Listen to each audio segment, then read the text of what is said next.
Aí sim fomos surpreendidos novamente. Olha, o Lula em poder de articulação, eu vou falar, é um show. É igual você ver o Messi jogar futebol. Se você acompanha a articulação política e vê cada coisa que o Lula faz, você fala, meu Deus do céu, esse cara consegue tirar leite de pedra. E olha, não é só tirar leite não, é muito, viu? Porque, pelo amor de Deus, o Lula tava com um problemão. Denunciei aqui, não só eu, vários outros youtubers, influenciadores denunciaram nas últimas semanas que está tendo uma tentativa de golpe contra o Lula. O golpe da imprensa contra o Lula já está a todo vapor. Isso aí não cessou. Mas tinha uma tentativa de golpe do bolsonarismo envolvendo aí o presidente do Senado, Rodrigo Pacheco, que estava aí jogando gasolina na fogueira, e com ataques ao Supremo Tribunal Federal. A leitura do presidente do Supremo Tribunal Federal foi a pior leitura de jogo possível e imaginável. Ele diz aí que a única salvação aí para tentativas de golpe, questionado sobre essas tentativas de golpe do bolsonarismo contra o Supremo Tribunal Federal, ele diz que essas tentativas vão cessar se as redes sociais passarem a dar dinheiro para o chamado jornalismo profissional. O jornalismo profissional que foi a favor do golpe de 64 e do golpe de 2016. O jornalismo profissional que sustentou a ditadura militar e até teve jornal aí, Folha de São Paulo, que emprestou carros com o logotipo da Folha para os militares sequestrarem, estuprarem, torturarem e matarem pessoas inocentes. E aí, esses são a salvação da pátria, e você vê que a coisa tá ruim. Tá realmente muito feia, porque das duas uma, ou o presidente do STF tá nessa aí se fazendo de tonto, ou o presidente do STF realmente tem uma leitura completamente errada da situação, e aí, olha, é preocupante, porque ele é quem fala aí pelo STF. Pois bem, eis que nessa aí, o Lula viu que essas forças todas estão sendo movidas com, principalmente a força da imprensa, lá por cima. Quem é que está lá em cima? Os Estados Unidos. Até não, eu falo em cima porque você olha o mapa, né? E porque também são eles quem dão as ordens aí para a imprensa. A ordem vem de cima sempre para quem está embaixo. Então quem recebe ordens é a Globo, é a imprensa. Se a ordem lá de cima é, apoia o Lula, eles apoiam. Se a ordem lá de cima é derrubem, eles fazem igual na Lava Jato, vão tentando derrubar. A imprensa passou a criticar tudo o que o Lula faz. Absolutamente tudo. Lula fala sobre marco fiscal, o Lula tá errado. Não importa se ele falou a favor ou contra, eles vão achar um motivo para ele estar errado. O Lula repete o discurso que a presidente global do Santander falou, de que, olha, o marco fiscal no Brasil em 2024, provavelmente, se tiver um déficit aí de 0,25, 0,50, não é problema nenhum, tá voltando investimento no país. O Lula repete quase as mesmas palavras. Ela foi aplaudida e o Lula foi massacrado. O Lula consegue liberar os brasileiros que estavam sequestrados por Israel em Gaza. A Globo vai lá e pega postagens antigas para criminalizar o Hassan. O Hassan gravou um vídeo quase chorando, dizendo que ele prefere voltar para Gaza do que ficar no Brasil com as ameaças que ele está recebendo. Ameaças que foram amplificadas pelo Jornal Nacional. O Jornal Nacional não pegou nenhum post dos mais de 900 bolsominions que estavam em Israel. Teve uma mulher que chegou no Brasil e agradeceu ao bolsominion prefeito de Sorocaba por ter sido resgatada pelo Lula. Imagina os posts dessa patriotária. Aí, você não viu isso no Jornal Nacional. Olha, o pessoal que o Lula resgatou em Israel tem post contra a Palestina. Olha, o pessoal que o Lula resgatou em Israel tem post contra a democracia do Brasil. Não. Mas aí pegaram quem ele resgatou em Gaza, porque ali os créditos realmente são devidos, porque ali realmente foi difícil. Quem estava em Israel podia pegar um avião e ir embora. Podia pegar um trem, um avião, um ônibus, podia ir embora pelo Egito, pela Cisjordânia, por onde quisesse. Pelo mar, por terra ou pelo ar. Quem estava em Gaza estava sequestrado. Aí é bem diferente. Não, saiu a culpa no Lula. Eis que, no meio da diversidade, o Lula vê uma oportunidade. A oportunidade é que o governador de Minas Gerais não para de cometer crimes. Essa é a oportunidade que o Lula viu. O Zema, ele aumentou, praticamente dobrou a dívida que Minas Gerais tem com a União. É uma dívida aí que dizem está chegando a 164 bilhões de reais. É uma dívida praticamente impagável que tem o Estado. Olha, se fosse uma dívida de um país, você já fala, caramba, é muita grana. Mas não, é só o Estado de Minas. Essa dívida é enorme. Tá, o Zema então, para isso, ele fez um plano aí de recuperação fiscal. E esse plano envolve, primeiro, congelar salários de todos os servidores. E aí, entra garis, entra professores, policiais, todo mundo que faz atendimento em todos os órgãos públicos, todo mundo que trabalha em todos os órgãos públicos, técnicos, enfim, tudo que você puder imaginar que que trabalha para o Estado, todos eles em Minas Gerais terão salários congelados por 9 anos. Se você pensar que os preços de tudo no Brasil, e aí, seja porque entra um governo como o Bolsonaro de vez em quando, ou seja porque às vezes tem variação nos preços exteriores, do estrangeiro, os preços de tudo vão subindo. Você imagina que em 9 anos, olha, 9 anos atrás tudo custava metade do preço que custa hoje. Muitas coisas eram 3 vezes mais baratas do que são hoje. Imagina ficar 9 anos com o salário congelado. Só que o Zema também quer privatizar aí, pelo menos, para começar, ele quer privatizar a Codemig, a Cemig, que é a companhia energética, e a Copasa, que é a companhia de saneamento de água. Para começar, quer entregar assim, pá. Enquanto isso, ele está dando bilhões para o dono da Localiza, que é Bolsonaro, que era justamente o secretário da privatização no governo Bolsonaro e que deve estar por trás dessas privatizações aí criminosas que ele quer fazer. Então ele quer congelar o salário de todo mundo, ferrar com todo mundo e ele quer privatizar aí, ou seja, se em São Paulo dá uma chuvinha e falta luz, teve lugar em São Paulo que ficou 7 dias sem luz. 7 dias! Praticamente metade da cidade aí, pelo menos 4 dias, ficou sem luz.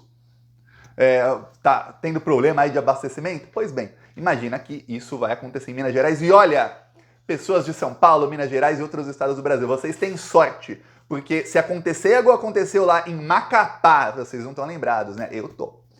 Acabou a luz. Teve um apagão em Macapá no governo Bolsonaro, eles ficaram 1 mês sem luz. Você consegue imaginar ficar 1 mês sem energia elétrica? É isso que aconteceu lá. E a empresa privatizada disse, pô, a culpa não é nossa. Aí teve que vir a Eletrobras, que empresa que o Bolsonaro depois privatizou, mas na época era pública, para salvar e para conseguir ali religar a luz depois de 1 mês. Tá? 1 mês. Ou seja, a empresa privatizada simplesmente dane-se. Dane-se. O nosso lucro é garantido por contrato, que se dane. É assim que eles pensam, tá? Então vejo que pode acontecer aí em São Paulo. Muito em breve pode ser que fiquem mais tempo aí sem luz. E em Minas Gerais ainda não tem esse risco, mas quer privatizar. É isso que o Lula viu ali, uma mega oportunidade. Falou, pô, agora eu consigo. O Lula viu que o Rodrigo Pacheco, ele tá querendo ser, tava eu acho que já não tá mais, querendo ser prefeito de Belo Horizonte na eleição do ano que vem. E aproveitar ali a projeção que ele tá ganhando para isso. E aí ele faria ali uma chapa com apoio de parte do bolsonarismo e tudo mais e conseguiria ali ser um candidato da direita moderada que tem apoio do bolsonarismo no segundo turno. Ou até no primeiro, dependendo de como ele fizesse isso. Por isso ele estava encampando os ataques dos bolsonaristas ao STF. Sempre tentando tirar o dele da reta, mas tem analista da imprensa aí que se finge de tonto, o Thiago aqui não, e os ministros do STF também não são tontos. Eles viam que se o Rodrigo Pacheco não tivesse dando corda, os bolsonaristas não estariam atacando as instituições. Então eles viram. Então pegou mal pro Rodrigo Pacheco. Aí o Lula vem, puxa o Rodrigo Pacheco e falou, vem cá, prefeito de BH, pô, você podia aí tentar coisa melhor e tal. E o Rodrigo Pacheco quer, ele quer ser candidato a vice de alguém na próxima eleição, ou o melhor para ele, candidato a governador. Aí o Lula usa aquilo, o Rodrigo Pacheco pensa, pô, caramba, realmente, olha, que eu posso fazer aí para ter o apoio do governo, eu não preciso mesmo do bolsonarismo, tal, o que eu faço? Aí o Lula fala, pô, uma dívida enorme de Minas Gerais, vamos fazer aqui uma articulação. Então o Rodrigo Pacheco abandonou completamente o bolsonarismo e levou para o Lula um plano.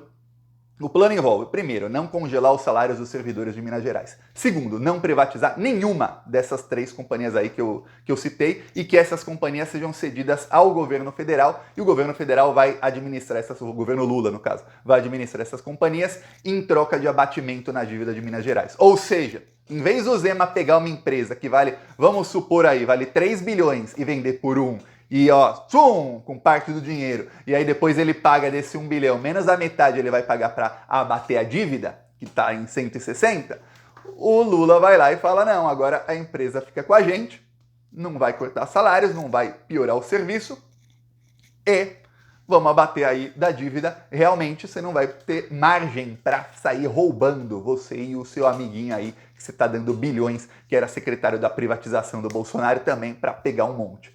Não vai ter mamata. Então o Lula começou a articular com o Rodrigo Pacheco. Rodrigo Pacheco levou ao Lula ali algumas opções de como pode ser resolvido o problema de Minas Gerais. E aí, obviamente, é o toma lá da cá. A outra parte, a contrapartida o Rodrigo Pacheco ganha algum apoio aí do governo para alguma coisa no futuro em Minas Gerais. Isso eles estão estudando. Obviamente, esse tipo de coisa eles falam quando é na hora. Pode ser que tenham acordado alguma coisa e não falado nada. Alguns dizem que ele poderia ser candidato aí com apoio do PT a governador na próxima eleição. Outros falam que ele poderia ser candidato até a prefeito de BH com apoio do PT também, ali um candidato mais moderado. Outros falam que envolve outro tipo de negociação aí já na esfera federal. Não sabemos. O que sabemos é o seguinte: o Lula conseguiu ali e o Rodrigo Pacheco se comprometeu a parar os ataques que ele está fazendo à democracia e ao STF. Então essa parte, que é a mais importante, que é o que dava corda ao bolsonarismo e estava tentando jogar o STF contra o Lula, essa parte está sanada. Graças... Não graças, porque o Lula eu encontraria outra maneira se não fosse essa, mas com uma ajudinha aí dos crimes do Zema. Zema, deu um tiro no pé. Agora imagina a raiva que tá o Bolsonaro e o bolsonarismo, que estavam conseguindo nos últimos... Eu ia falar nas últimas semanas, mas nos últimos 2, 3 meses. Tá, assim, eles estavam conseguindo realmente incomodar ali parte do governo, incomodar parte do Supremo Tribunal Federal, estavam conseguindo colocar para votação algumas pautas, estavam ali enchendo o saco. Eles conseguiram, graças a isso, uma narrativa, e aí com grande apoio da imprensa, para ir lá para os Estados Unidos com dinheiro público, falar que o Brasil é uma ditadura, uma narcoditadura. O Nicolas Ferreira foi lá numa sala que o governo da Guatemala alugou no prédio da ONU, numa reunião fechada da extrema-direita, falar que, olha, eu falei para o mundo inteiro, eu denunciei o que acontece no Brasil. Não denunciou para ninguém, mas os bolsominions veem aquilo, ele ganha seguidor, ele ganha mais alcance, e aí os bolsonaristas estavam felizes com isso. Agora não. Agora, a parte da imprensa ali, sempre ao lado do ruim e do pior, temos. De resto, não. Para você ter ideia do caso na imprensa, eu falei aqui ontem, morreu uma mulher no show da Taylor Swift, 23 anos. E aí, ela morreu e o governo Lula agiu rapidamente. O Flávio Dino mandou ali emitir uma portaria dizendo que, olha, as pessoas podem entrar com garrafa d'água em eventos. Se tá num recipiente, ok, a pessoa pode entrar com água, pô. E tem que distribuir água gratuitamente. Pô, ingresso R$950 e morre uma pessoa por falta de água? Peraí, né? Olha a matéria da Folha. Governo determina que fãs de Taylor Swift entrem com garrafas d'água. A Folha está noticiando como se o Lula estivesse obrigando, você obrigada a entrar com uma garrafa d'água. Não. Determinou que o obrigatório é que a empresa promotora do evento aceite, não proíba quem entre com garrafa d'água. Quem quiser entrar sem garrafa d'água e pagar R$10 na aguinha, que pague. Mas a Folha, olha só, governo, essa é a matéria, ali é a chamada da rede social, mas aqui é a matéria que está na Folha, tá? O governo obriga que fãs bebam água. O Lula tá obrigando, agora o Lula tá obrigando, o ditador Lula. Aí, isso a imprensa tá fazendo, e não é só nisso, em muitas coisas, para que eles mudam uma coisinha aqui, mudam uma coisinha ali, aí parece que é má interpretação. Tem gente que fala, não, é que o jornalista escreveu errado. Não, é proposital, o governo obriga. Aí entra no imaginário da pessoa, eles não estão pensando no bolsonarista, ou no petista, ou na pessoa de esquerda ou direita, estão pensando na pessoa despolitizada, aquela que não quer nem saber de política. Aquela que nem sabe, qual é o nome do ministro, tá? Não sei. Aquela que se passa aí, todos os ministros do Lula na frente da pessoa, a pessoa olha e nem sabe quem é. Que são, vamos falar, mais da metade dos brasileiros, infelizmente. E aí o que acontece? A Folha tá jogando no imaginário dessas pessoas. Governo obriga, governo isso, Lula tá errado aqui, Lula tá errado ali. Olha só, tem ligação ali dos refugiados de Gaza com o Hamas, e a imprensa dá ali aquele jornalismo de aspas, né, dizendo, olha, advogado de Bolsonaro diz que tem ligação do Hassan lá, que foi resgatado de Gaza, com o Hamas. Aí fica ali, não tem, mas ele diz, já é notícia. Aí a pessoa vê e fala, caramba, liga o Lula ao PCC, aí diz que o PCC quer sequestrar o Moro em conluio com o PT, aí fica aquilo. A pessoa que só vê manchete, mas não quer saber de política, o cara tá ali procurando futebol, aí notícia de futebol, ele lê ali, Lula não sei o que, tá, Lula não sei o que, tá, aí ele vai, Flamengo, clica. 1 dia, 2 dias, 3 dias, 100 dias, 200 dias, 1 ano, assim, sabe o que acontece? Aquele cara nem sabe o porquê, ele passou a odiar o Lula. Passou a odiar o Lula. odiar. É assim que a imprensa voltou a jogar aí, e voltou faz mais ou menos uns 2 meses, e aí ó, eu vou falar com todas as armas de fake news possíveis. É assim, estão inventando mesmo contra o governo Lula. O Estadão inventou um apelido pra mulher que entrou no Ministério da Justiça. Ela virou dama do tráfico, do nada. Inventaram o apelido. O jornalista confessou que ele inventou o apelido. Ele falou, ai, realmente ninguém a chamava assim, mas uma fonte usou esse termo e eu achei peculiar. Essa foi a desculpa do jornalista. E depois o Estadão falou, encontros do governo Lula com o Comando Vermelho. Eles falaram, peraí. Aí a Folha falava, encontro do Lula com ONG ligada ao Comando Vermelho. Eles falaram, meu, peraí, tem coisa muito errada nisso. E não é um veículo, são vários. Aí você vê, tá no Globo, tá no G1, tá na Folha, tá no UOL, tá no Estadão. Aí você fala, peraí, o jornalismo profissional recebeu a ordem foi dada, é derrubar o governo. Pelo menos na área nacional, na área que parte da articulação, eu vou falar essa é a mais importante de todas, que é a opinião, o que manda o governo dos Estados Unidos, o que quer a imprensa não muda nada. O que importa é o seguinte, sendo feita articulação com o STF e com o Congresso Nacional? Tá, então nessa área o Lula tá fazendo. É o que eu falo, a Dilma tinha sido dada a ordem para derrubar o governo do PT já bem atrás, quando descobrimos o pré-sal. Não conseguiram em 2010 com Serra, tentaram de tudo a partir de 2013. A Dilma conseguiu ganhar a eleição mesmo com uma comunicação pífia que ela tinha. E aí o que aconteceu? Depois foi dada a ordem muito mais forte para derrubar o governo Dilma, custe o que custar, e a Dilma não fez o beabá, que era a articulação. Ela não tinha paciência para lidar com esses bandidos. Para a Dilma é olhar para o Rodrigo Pacheco e mandar ele para Beleléu. E imagina uma conversa da Dilma com o Zema. Meu, eu queria estar lá para ver. Mas, para articulação, não existe. Então o Lula ele consegue pegar o criminoso e falar, ó, vem cá, vai ser assim que a gente vai fazer, viu? Consegue pegar o Rodrigo Pacheco, que estava atacando o STF, e falar, ó, vem cá, vamos fazer assim, e consegue fazer articulação. Isso é o que realmente evita golpes. Então, veremos aí o que vai acontecer aí nas próximas semanas, mas o Lula vai resolver um problemão aí para Minas Gerais e, ao mesmo tempo, evitar o golpe. Matou 2 com uma cajadada só, viu? Parabéns. Peço sua inscrição no canal, seguiremos aqui. Falou!